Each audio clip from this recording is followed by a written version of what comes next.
जिनके बताना दीदी और लोगों से वे चलिए मैं को जिनके माध्यम से गुरुवर के चरणों में डॉक्टर निकले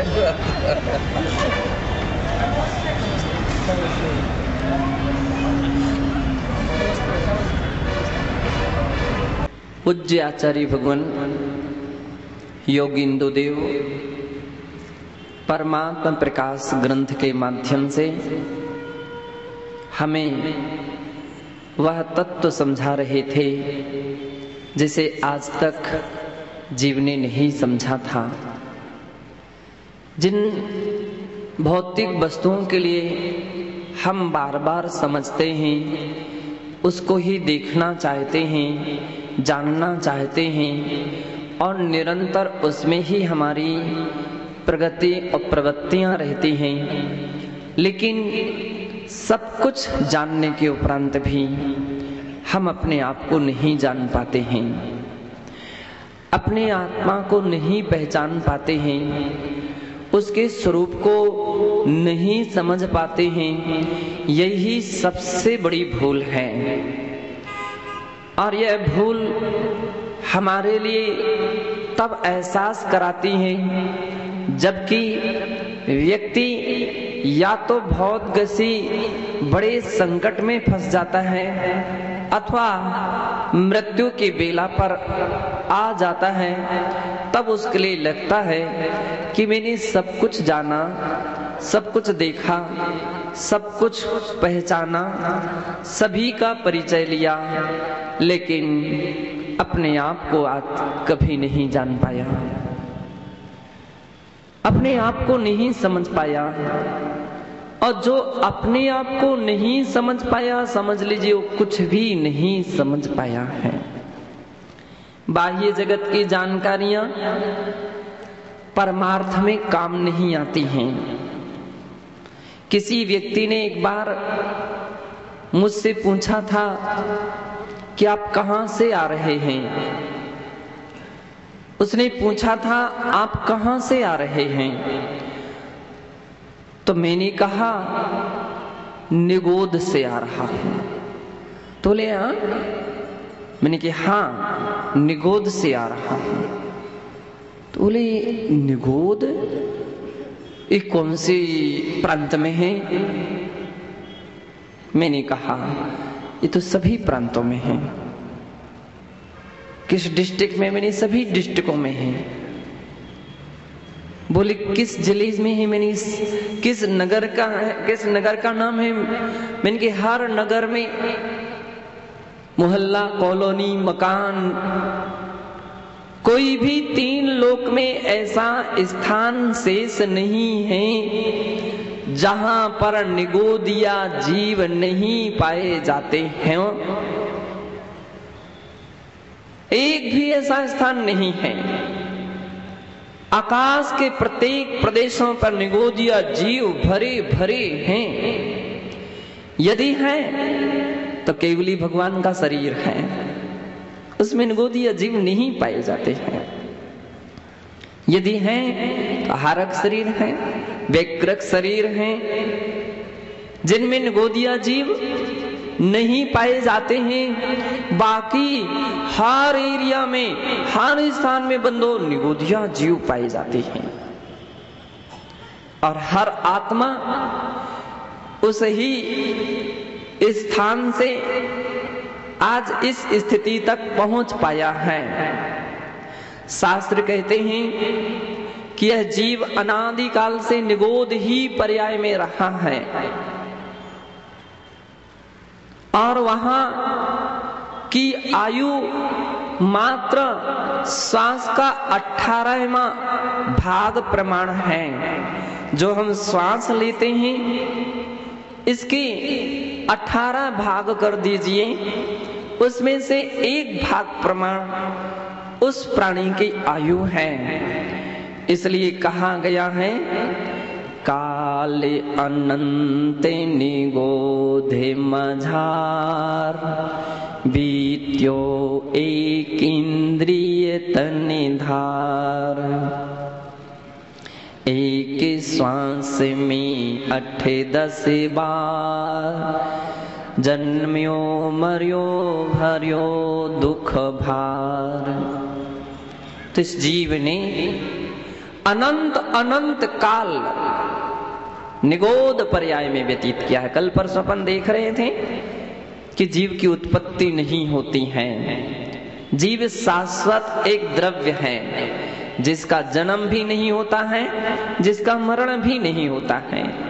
केवल शरीर का जन्म होता है और शरीर का मरण होता है। आत्मा तो अजन्मा और अमर हुआ करती है। उसकी जन्म नहीं होती है, उसकी मृत्यु नहीं होती है।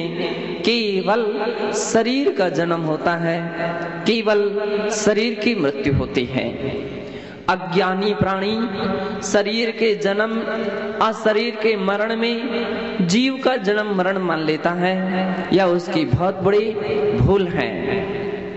जीव शाश्वत है और यह विभिन्न विभिन्न योनियों में, विभिन्न विभिन्न गतियों में परिभ्रमण संसार की दशा में करता रहता है। और बंधो अनंत काल, अनादि काल से यह जीव अनंत काल इसने केवल निगोद पर्याय में, जो कि साधारण वनस्पति का एक भेद माना जाता है, ऐसी पर्याय में इसने अनंत काल व्यतीत किया है, जिसके वर्षों को हम गिन नहीं सकते हैं, जिसकी हम वर्षों की गणना नहीं कर सकते हैं। अनंत अनंत वर्ष, अनंत अनंत काल बंधो केवल निगोद पर्याय में निकला है। और उस पर्याय में जन्म मरण, जन्म मरण, जन्म मरण, पुनरपि जननम पुनरपि मरणम की परंपरा अखंड बनी रही, क्योंकि उसकी आयु मात्र श्वास के 18वें भाग प्रमाण होती है। बिरले ही व्यक्ति का वह कर्म का विपाक जब कम हुआ, कर्म का विपाक कम हुआ, तो कहते हैं निकसी भूमि जल पावक भयो, पवन प्रत्येक बनस्पति थयो। वहां से कर्म का विपाक जब कम होता है तो निकल करके पृथ्वी, जल, अग्नि, वायु, वनस्पति अवस्था को प्राप्त होता है। और इसके उपरांत त्रस पर्याय मिलती है। और विशेष कोई भाग्य का उदय हो जाए, कोई अपने जीवन में सत्कर्म कर ले, व्यक्ति अच्छे पुण्य कर्म कमा ले, तो बंदो मनुष्य पर्याय प्राप्त होती है, जिसके लिए देव दुर्लभ पर्याय कहा जाता है। देव दुर्लभ है।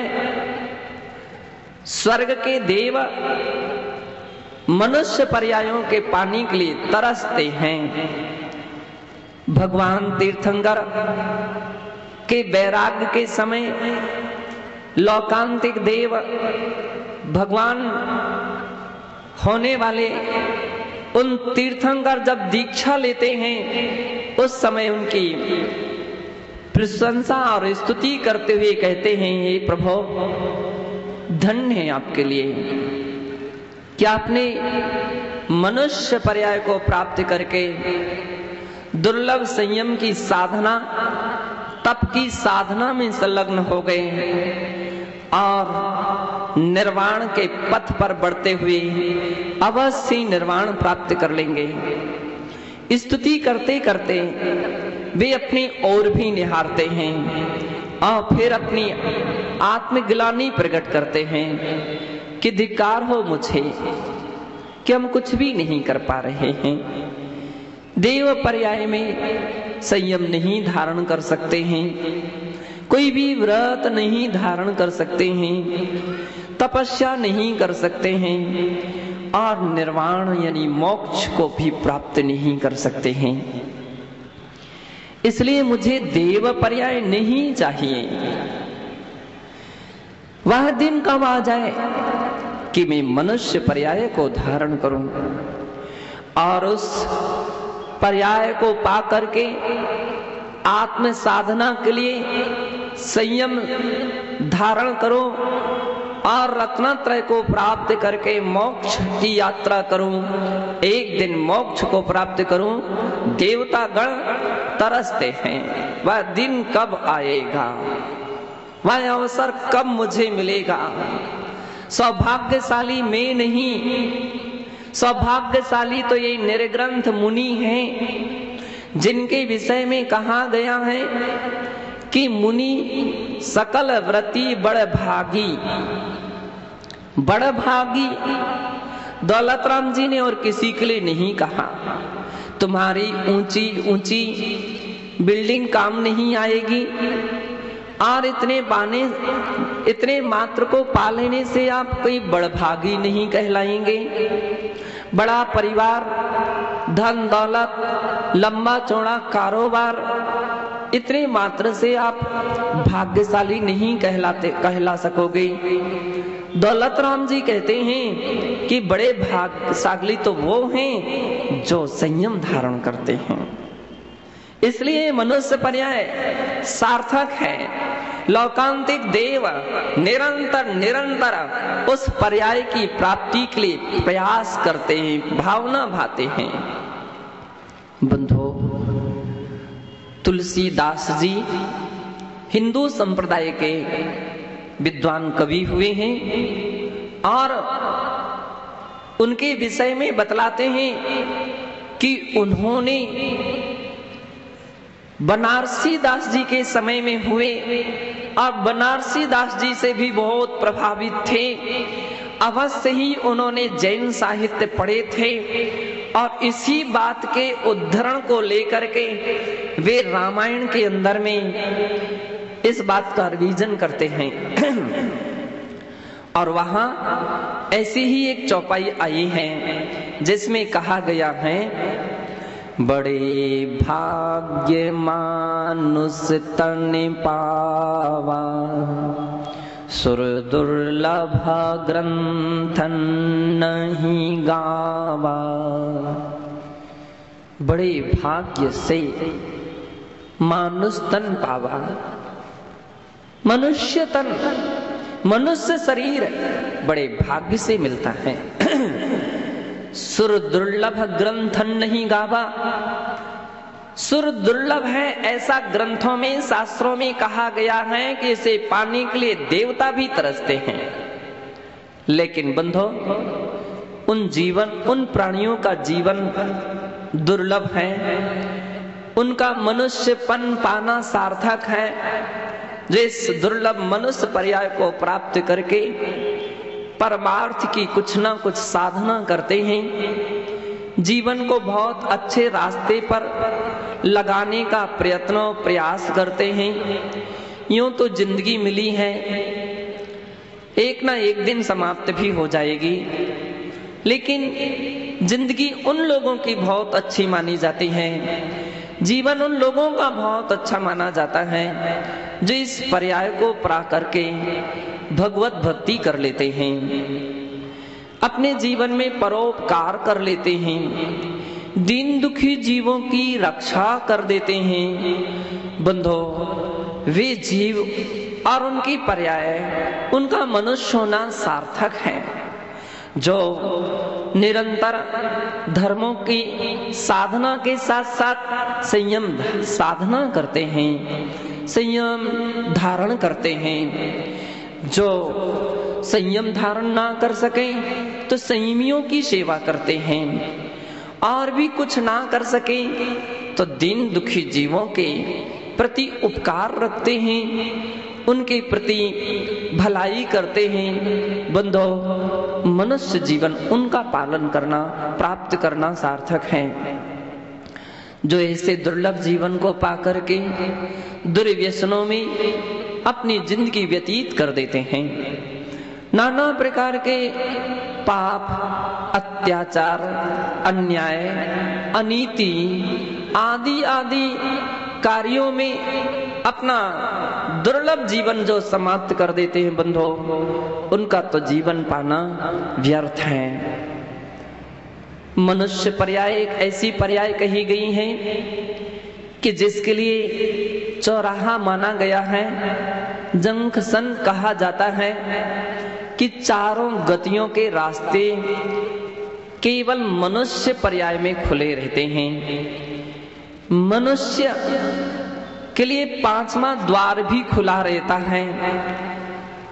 चार गति के द्वार का अर्थ है मनुष्य चाहे तो स्वर्ग भी जा सकता है, मनुष्य चाहे तो पुनः मनुष्य हो सकता है, मनुष्य यदि चाहे तो त्रियंच यानी पशु पक्षी हो सकता है, मनुष्य चाहे तो बंधो नरक जैसी दुर्गति भी प्राप्त कर सकता है, और यदि मनुष्य चाहे तो मोक्ष को भी प्राप्त कर सकता है। सारे द्वार केवल मनुष्य के लिए खुले हैं, लेकिन फिर भी उत्तम रास्ते पर ना पहुंच सके, सदगति को प्राप्त ना कर सके, यह उसका दुर्भाग्य है। और दुर्भाग्य का निर्माता कोई दूसरा नहीं है। आचार्य भगवान यहाँ प्रतिपादन करते हुए कह रहे हैं, जो जो है उलहे विबिही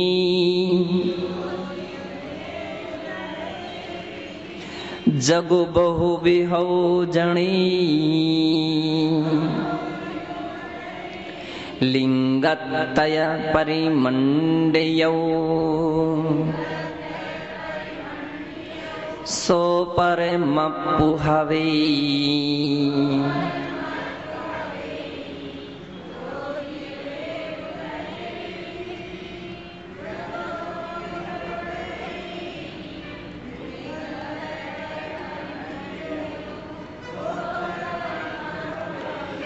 जो जीव हेउ लहेव विहि, जो जीव विधि, विधि यानी कर्म, विधि यानी कर्म, विधि यानी भाग्य, उस विधि को पा करके, कर्मों के उदय को पा करके, इनके हेतुओं को पा करके जगो बहु बिहौ जनेई, अर्थात बहु बिहो अनेक प्रकार के जगु यानी संसार को जनेई उत्पन्न करता है।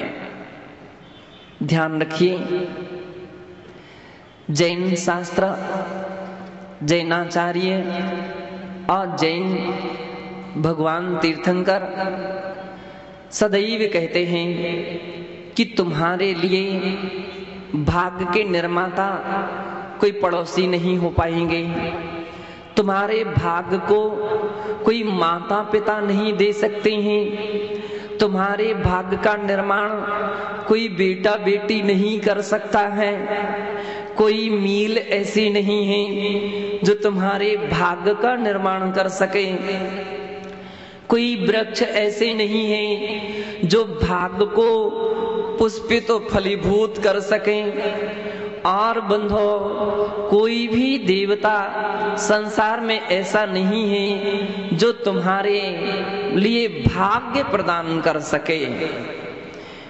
भाग्य का निर्माता संसार में कोई दूसरा नहीं होता है, केवल व्यक्ति स्वयं ही अपनी ही अच्छी या बुरी करनी के द्वारा अपना ही शुभाशुभ भाग्य का निर्माण करता है, अपने ही कर्म का निर्माण करता है, कोई दूसरा नहीं कर पाता है।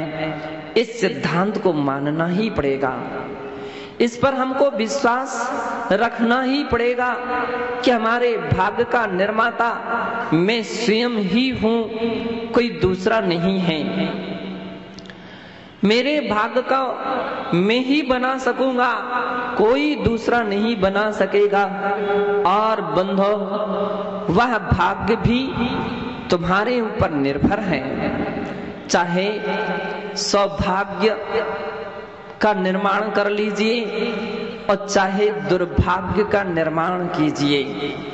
सौभाग्य यानी पुण्य और दुर्भाग्य यानी पाप, ये दोनों केवल तुम्हारे हाथ में हैं। तुम्हारे लिए इतनी स्वतंत्रता है कि तुम चाहो तो अपने आप के लिए पुण्यात्मा बना सकते हैं, सौभाग्यशाली बना सकते हैं, और आप यदि चाहो तो अपने आप के लिए दुर्भाग्यशाली भी, पापात्मा भी बना सकते हो। यदि अपनी जिंदगी में आप निरंतर दुर्व्यसनों में लीन रहते हैं, यदि पाप कार्यों में लीन रहते हैं, धर्म से दूर रहते हैं, सत्संगति से दूर रहते हैं, अपने अच्छाई आचरणों से दूर रहते हैं, तो समझ लीजिए आप अपने दुर्भाग्य का निर्माण कर रहे हैं। आप स्वयं अपने भाग्य का, दुर्भाग्य का निर्माण कर रहे हैं। आंख बंद करके देखोगे तो आपको नजर आएगा कि मेरा भविष्य बिगड़ता बिगड़ता चला जा रहा है, और आगे ना जाने कितना कितना और बिगड़ता बिगड़ता चला जाएगा। जीवन की अंतिम बेला के बाद ना जाने यह जीवन कौन सी दुर्गति में जाकर के आपको रख देगा। आज के यह पाप, आज की यह प्रमाद, आज के यह सारे दुर्व्यसन किस गड्ढे में पटकेंगे बंधो कहा नहीं जा सकता है। कितने गहरे गड्ढे में पटकेंगे, आप कितनी गहरी पीड़ा तुम्हें कितने काल तक भोगना पड़ेगी। पूज्य आचार्य कहते हैं इस सब को निर्माण करने वाले आप हो, जिसकी पीड़ा आपके लिए उस समय रह रह करके याद आएगी, और अपनी करनी याद आएगी कि मैंने अपनी जिंदगी में एक बहुत बड़ा बुरा काम किया था, सभी ने समझाया था, लेकिन फिर भी मैं समझ नहीं पाया था। आज तो आंसू बहा बहा करके एक एक बात याद आ रही है। बंधो दुर्गति में, नरक गति में सारी बातें यदि स्मरण में आ जाए तो बंधो पश्चाताप ही पश्चाताप होता है। नरक तो बहुत दूर की बात है, मनुष्य गति को ही देख लीजिए। जिनकी जीवन बुरे कार्यों में व्यतीत होता है, निश्चित है अंत दिनों में उनके लिए बहुत रोना पड़ता है, बहुत दुखी होना पड़ता है, आंसू आंसू बहते हैं। लेकिन जिन व्यक्तियों ने अच्छे काम किए हैं, जिन व्यक्तियों ने अच्छे काम किए हैं बंधो, उनका अंतिम बहुत अच्छा रहता है, बड़ी खुशी के साथ व्यतीत होता है। उन्हें बड़ी खुशी होती है कि मैंने कुछ ना कुछ अपने जीवन में अच्छे काम किए हैं, मैंने भगवान के दर्शन किए हैं, पूजा की है, अभिषेक किया है, तीर्थ क्षेत्रों की यात्रा की है, साधु संतों की वंदना की है, सत्संगति में हमने बैठने का सौभाग्य प्राप्त किया है, व्रत, नियम, संयम, जप, तप इत्यादि यथासंभव पालन किए हैं, गरीब लोगों का उपकार किया है, दीन दुखी जीवों के दुखों को दूर करने के लिए हम ने मलम पट्टी नहीं की हो, ये हो सकता है, लेकिन उनको घाव नहीं किया है, ये भी बड़ा सौभाग्य है हमारा। कभी किसी को हमने दुख नहीं दिया है, कभी किसी के लिए तकलीफ नहीं दी है, और तड़पता हुआ कोई व्यक्ति जब हमारे द्वार पर आया है तो जितना बना उसका सहयोग किया है। बंधो मृत्यु की बेला में जब ये बातें याद आती हैं तो उस व्यक्ति के लिए निश्चित है बड़ी खुशी होती है, बड़ा आनंद आता है कि मैंने कुछ ना कुछ तो किया है। अंत भला तो सब भला। फिर उसके भाव और होते हैं कि मैं भैया भगवान का नाम सुनाओ कम से कम, अब दिन रात मेरे स्वामी मैं भावना ये भाऊं, देहांत के समय में तुमको न भूल जाऊं, केवल आपको ना भूल जाऊं, ऐसी वह भावना दिन रात भाता है। और बंधो यदि गति अच्छी है तो अच्छे परिणाम होते हैं। कहा गया है जैसी गति वैसी मति। अच्छी गति है ना, तो अच्छे परिणाम होंगे, भगवान के दर्शन के परिणाम होंगे, भगवान के नाम को सुनने के परिणाम होंगे, त्याग के परिणाम होंगे, साधु संत गुरुजनों के चरणों में पहुंचने के परिणाम होंगे।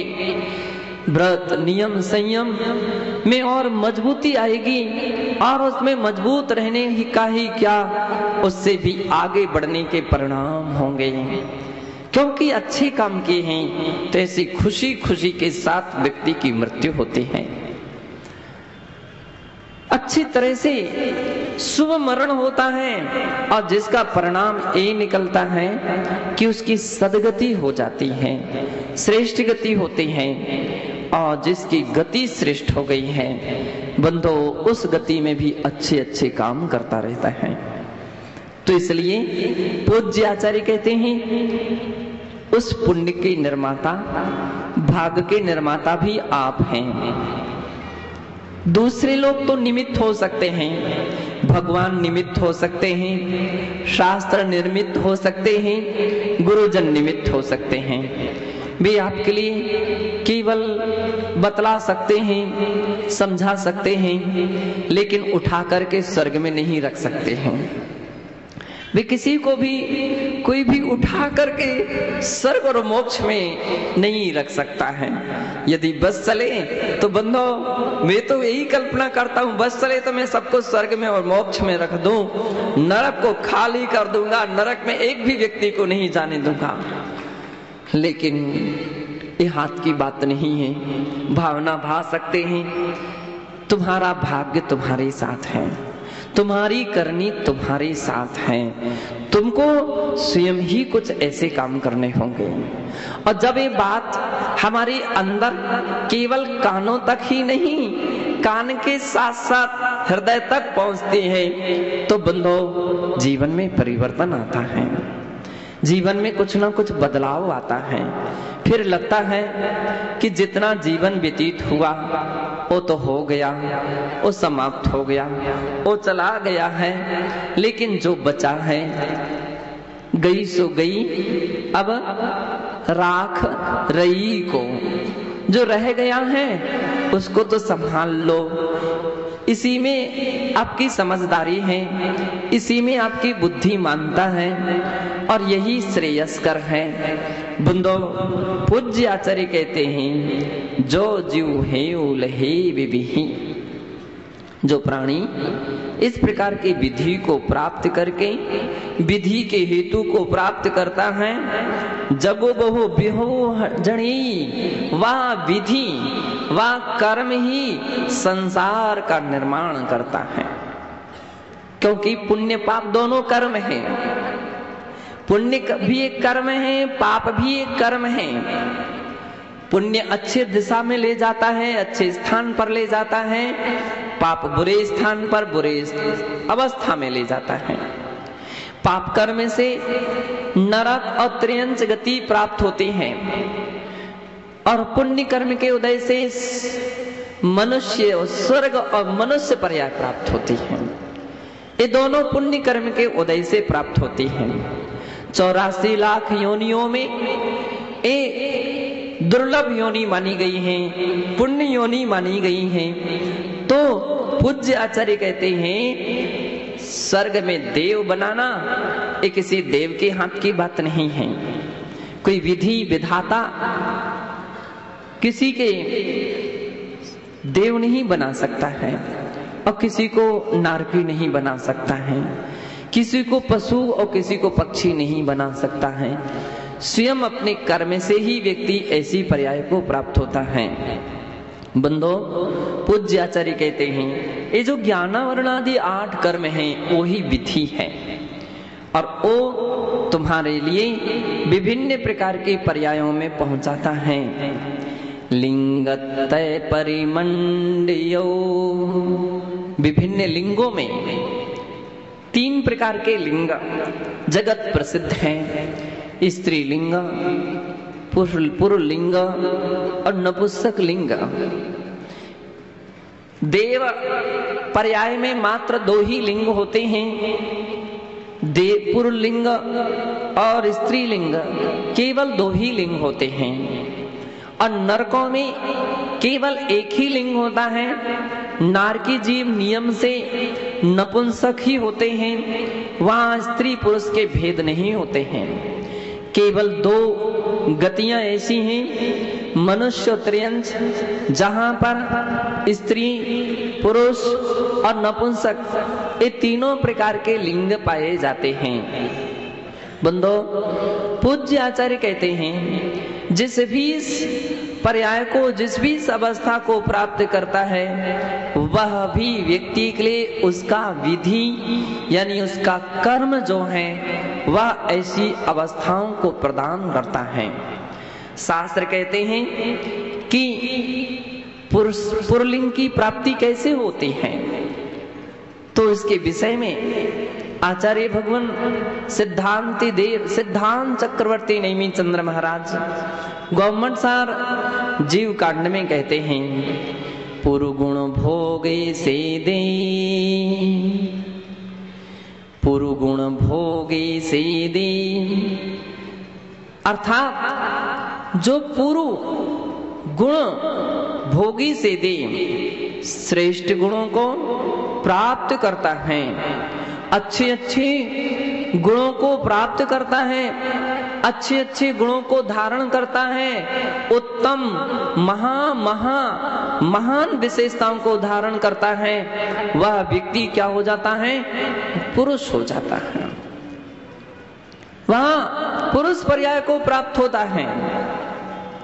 और स्त्री पर्याय के विषय में कहा गया कि छादिनिच, जो निश्चित छादनशील, जो नियम से आच्छादन करने की प्रकृति जिसकी रहती है, छिपाने की जिसकी अवधारणाएं रहती हैं, अर्थात जिसने मनुष्य पर्याय को तो धारण कर लिया है लेकिन फिर भी छल कपट नहीं छूट पाते हैं, 2 स्त्री पर्याय को प्राप्त होती हैं। और नपुंसक पर्याय के विषय में कहा गया, नपुंसक कौन होता है?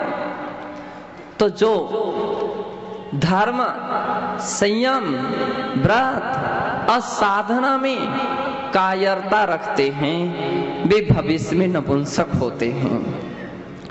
मुझसे तो ये हो ही नहीं सकता, मेरे अंदर में तो ताकत ही नहीं है, मैं तो इतनी साधना या मंदिर जा ही नहीं सकता हूँ, मैं इतना व्यस्त रहता हूँ, मैं पूजा कर ही नहीं सकता हूँ, मेरे पास समय मिलता ही नहीं है, मैं रात्रि भोजन का त्याग कर ही नहीं सकता हूँ, मैं आलू प्याज का त्याग कर ही नहीं सकता हूँ, और भी मुनि तो बन ही नहीं सकता हूँ, आर्य का तो बन ही नहीं सकता हूँ, कभी नहीं बन सकूंगा, इत्यादि प्रकार से जिन व्यक्तियों के अंदर में एक हीन भावनाएं बनी रहती हैं, एक प्रकार की कमजोरियां अपने अंदर में बनी रहती हैं कि मैं ये नहीं कर सकता, मैं ये नहीं कर सकता, मैं ये नहीं कर सकता हूं, बंधो, एक वो व्यक्ति नपुंसक होते हैं भविष्य में।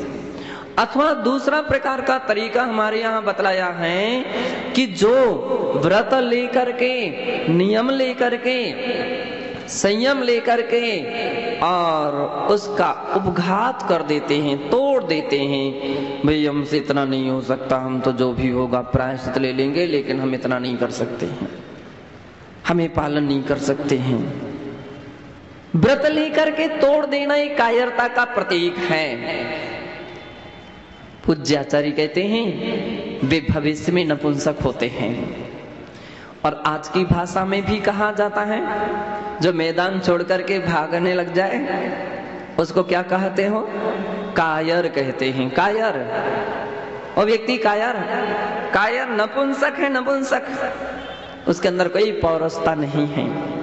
ध्यान रखिए, बाहर के युद्ध झगड़े, लड़ाई झगड़े से भागना फिर भी एक बार मान सकते हैं, उतना कायरता नहीं है, लेकिन धर्म, नियम, संयम से पीठ दिखा देना इस सबसे बड़ी कायरता मानी गई है। पूज्य आचार्य भगवान कहते हैं ये तीनों अवस्थाएं भी कर्म के उदय से प्राणियों को प्राप्त होती हैं। बाहर का द्रव्य वेद जो होते हैं, बाहर के द्रव्य वेद से अधिक महत्वपूर्ण अंतरंग के वेद होते हैं। पूज्य आचार्य श्री कहते थे कि जब अंतर आत्मा की ओर देखते हैं तो पूज्य आचार्य महाराज कहते थे स्त्री पर्याय आरिकाएं स्त्री ही नहीं है। और बोलते थे आरिका व्रत को धारण किया है जिन्होंने बहुत बड़ा पुरुषार्थ किया है, बहुत बड़ा श्रेष्ठ कार्य किया है, महाव्रत को धारण किया है। और नेमी चंद्राचार्य महाराज के अनुसार तो वो पुरुष ही हैं, पुरुषार्थ करने वाली है, पुरुष ही हैं। स्त्री वो कहलाती है जो अपने कर्तव्यों का पालन ना करे, जो अपने परमार्थ के पथ पर ना चले, जो पुरुष होकर के भी अपने नियम संयम को तोड़ दे। बंधो ओ जो व्यक्तियों कर कायर कहलाता है, जिसके अंदर में साहस ही उत्पन्न ना हो सके, अबला, वो अबला कहलाते हैं। उनसे नहीं हो सकता, मैं नहीं कर सकते, वो अबला है, वो स्त्री है। पूज्याचार्य कहते हैं वो स्त्री है, ये पुरुष है। क्योंकि भाव प्रधान जैन दर्शन होता है, भावों में उसकी निर्मलता है। भाव प्राय व्यक्ति के बदलते रहते हैं। इसलिए बंधो मनुष्य त्रयंश दो पर्याय एक ऐसी हैं जो द्रव्य में कुछ हो और भाव में कुछ हो, ये हो सकता है। लेकिन देव और नरक पर्याय एक ऐसी है कि जैसा द्रव्य भेद होता वैसा ही भाव भेद होता है। मनुष्य और त्रयंश में भाव परिवर्तन हो सकते हैं और ऐसा भी हो सकता है कि द्रव्य में व्यक्ति पुरुष हो, भाव स्त्री जैसे हो, और ऐसा भी हो सकता द्रव्य में स्त्री हो, भाव उसके पुरुष जैसे हो। ऐसे भी हो सकते हैं। ऐसा भी हो सकता है द्रव्य में पुरुष हो, भाव उसके नपुंसक जैसे हो, द्रव्य में स्त्री हो, भाव उसके नपुंसक जैसे हो। ऐसी भी संभावना हो सकती हैं। लेकिन ये सब कर्म के उदय से अवस्थाएं बनती हैं। इसलिए पूज्याचार्य कहते हैं इन सब का भी निर्माता कौन है? केवल एकमात्र विधि है, यानी कर्म है।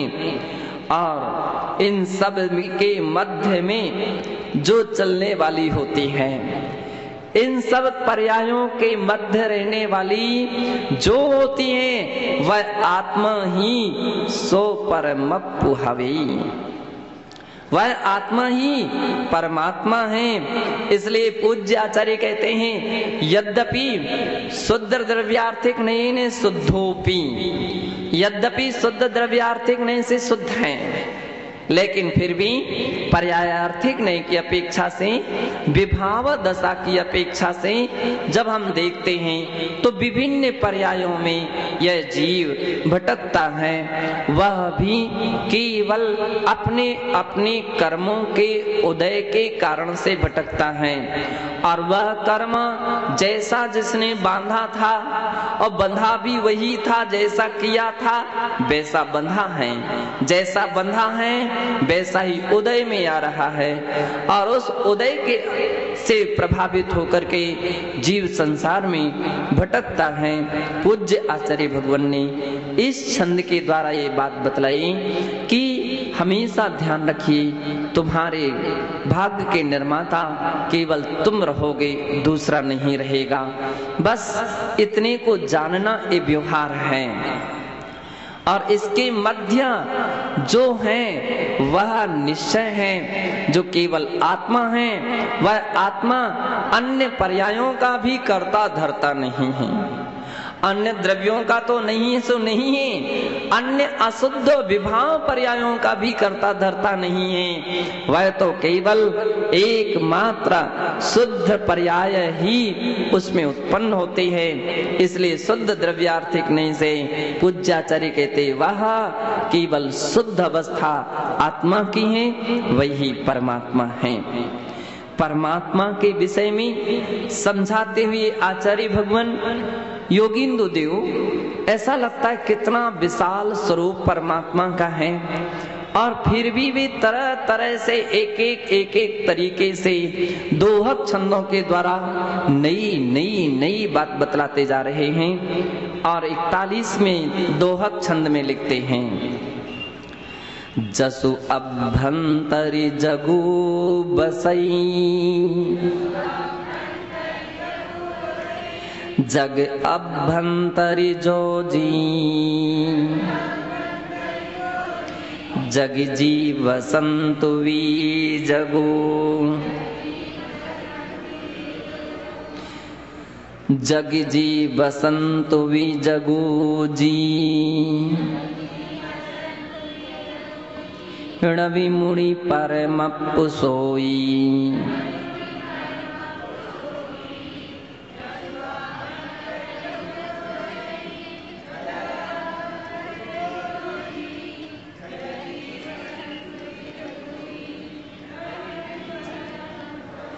पूज्य आचार्य भगवान तीर्थंकर और केवल ज्ञानी केवली भगवान की विशेषताओं को बतलाते हुए अन्योक्ति अलंकार के द्वारा और वे बतला रहे हैं जसु अभ्यंतरि जगु बसई, जिसके अंतरंग में संसार निवास कर रहा है। अब देखो किसी बात आचार्य महाराज कह रहे हैं कि जिसके अंदर में संसार निवास कर रहा, और यहां अपन कहते हैं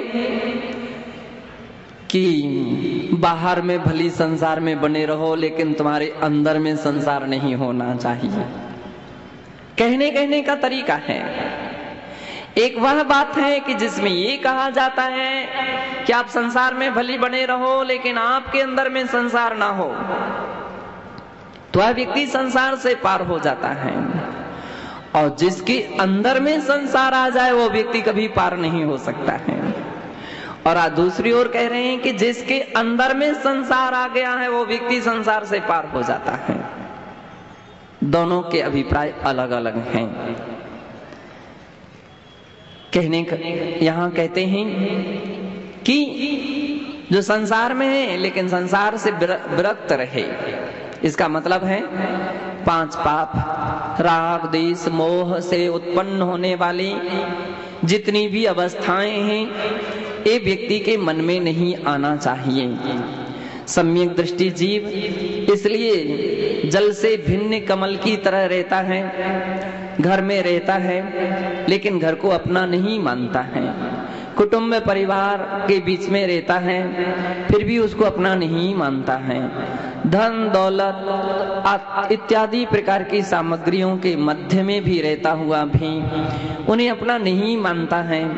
इसलिए बंधो वो सम्यक दर्शन के प्रभाव से घर में रह करके भी वैरागी रहता है। अब भरत चक्रवर्ती तो जगत में प्रसिद्धि है, उनका वैराग्य भाव घर में थे फिर भी वैरागी थे। ऐसा सम्यक दृष्टि होता है। पूज्य आचार्य कहते हैं संसार में रहो लेकिन ऐसा संसार तुम्हारे अंदर में ना पहुंच पाए, ऐसा प्रयत्न कीजिए। घर का त्याग करो, बहुत अच्छी बात है, लेकिन तुम्हारे मन में घर ना आ जाए। कुटुंब परिवार का त्याग करो लेकिन तुम्हारे मन में कहीं भी कुटुंब परिवार ना आ करके बैठ जाए, क्योंकि यदि वे आ गए तो समझ लीजिए आपका त्याग करना व्यर्थ हो गया है। आलू प्याज का त्याग करो लेकिन कहीं वो आलू प्याज तुम्हारे मन में ना आ जाए। रात्रि का भोजन का त्याग करो किंतु रात्रि भोजन कहीं तुम्हारे मन में प्रारंभ ना हो जाए, क्योंकि यदि मन में सब कुछ हो गया तो कहते हैं बाहर का केवल दिखावा रह गया है, बाहर का केवल प्रदर्शन रह गया है, बाहर तो केवल धोखा रह गया है। और ये सबसे बड़ा धोखा है कि तुम्हारा मन में कुछ है और तन कहीं दूसरी जगह है। और ऐसी अवस्था को देखते ही कबीर ने लिखा था कि मन तन ऊजरा, मन मेला तन ऊजरा, यह बगुला की टेक, याते तो कागा भला अंदर बाहर एक। भाई यदि तुमने मन से इन सामग्री का त्याग नहीं किया, तुम्हारे मन में राग द्वेष मोह के संस्कार बराबर बने रहे तो कहते तो बगुला का वेश है और कुछ नहीं है। बगुला का तन सफेद दिखता है लेकिन मन तो बहुत काला रहता है। वो मछली को तालाब के किनारे बैठ जाता है, पानी के ऊपर बैठ जाता है और जैसी मछली आती तुरंत उसको पकड़ करके भक्षण कर जाता है। जिसके मन में घर त्याग करने के उपरांत भी यदि मन में घर के प्रति मोह बना रहा, कुटुंब परिवार के त्याग करने के उपरांत भी यदि कुटुंब परिवार के प्रति मोह बना रहा, तो आचार्य कहते तो बगुला का भेष है, तो ये बगुला भेष है। याते तो कागा भला अंतर बाहर एक, इससे तो कौवा अच्छा है जो अंतर बाहर में एक है। बंधो, हमारे यहां भी कहा गया है, गृहस्थो मोक्ष मार्गस्थो निर्मोहो नैव मोहवान अनगारो गृही श्रेयान निर्मोहो नैव निर्मोहो मोहने मुनि। मोही मुनि से निर्मोही गृहस्थ श्रेष्ठ माना गया है।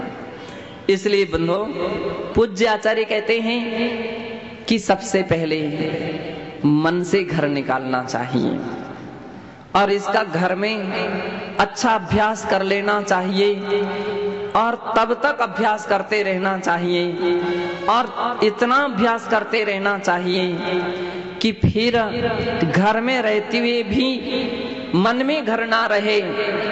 तब अगर आप घर का त्याग करेंगे तो घर का त्याग करना सार्थक हो जाएगा। कोई भी वस्तु का त्याग करेंगे तो उसका त्याग करना सार्थक हो जाएगा। तो एक और कहा गया कि अंदर में संसार नहीं रहना चाहिए।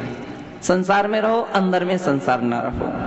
और दूसरी ओर आचार्य महाराज कह रहे हैं, जासु अभ्यंतर जगु बसई, जिसके अंदर में संसार बसता है।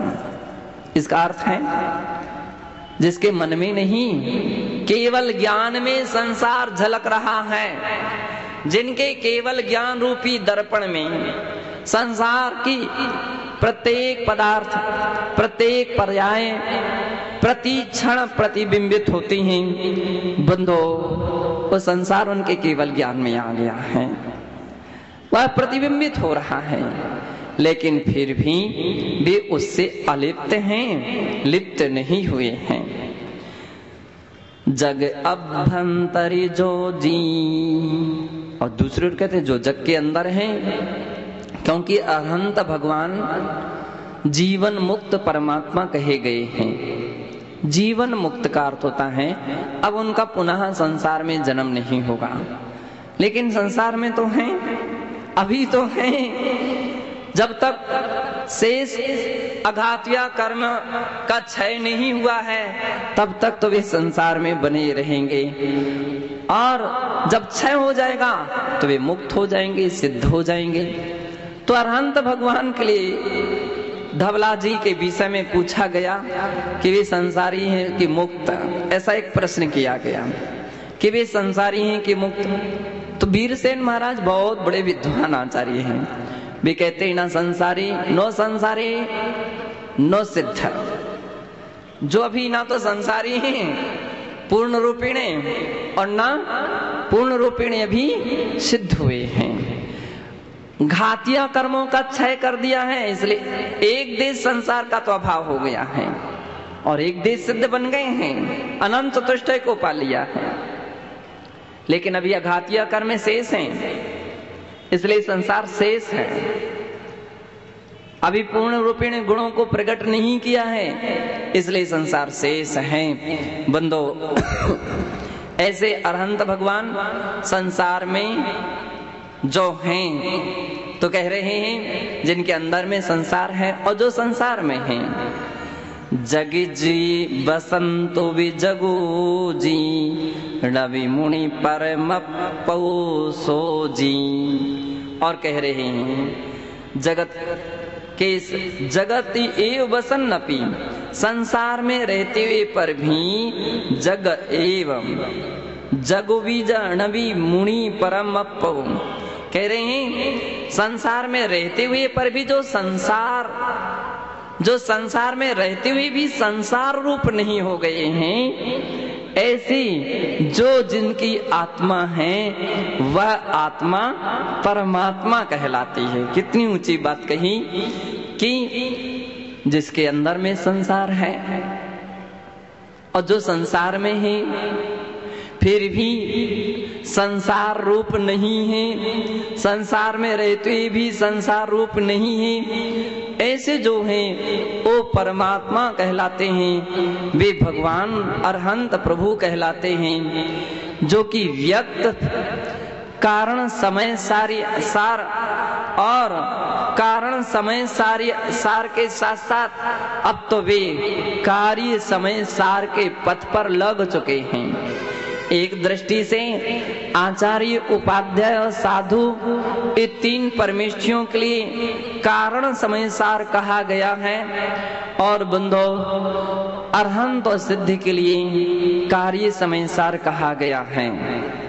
लेकिन अरहंत यद्यपि अभी एक देश कार्य समय सार हैं, जब तक अरहंत रहेंगे तो एक देश ही कार्य समय सार रहेंगे, लेकिन सिद्ध अवस्था पाने के उपरांत परिपूर्ण रूपेणे कार्य समय सार अवस्था को प्राप्त हो जाते हैं। और ऐसे जो आत्मा की दशा होती है वही परमात्मा है। उनकी व्यक्त अवस्था है, हमारी शक्ति रूप में अवस्था है, अव्यक्त अवस्था है। तो आचार्य भगवान कहते हैं हम सिद्धों का ध्यान करते हुए, अरहंतों का ध्यान करते हुए ऐसा विचार करें कि मेरी आत्मा में भी वही शक्ति है, मेरी आत्मा में भी वही क्षमता है। यदि हम सम्यक पुरुषार्थ करें तो एक दिन हम भी उन जैसी अवस्था को प्राप्त कर सकते हैं। इस प्रकार से कथन करने वाली 41वीं गाथा पूर्ण होती है। इसी पुनीत भावना के साथ जय बोलिए महावीर भगवान की।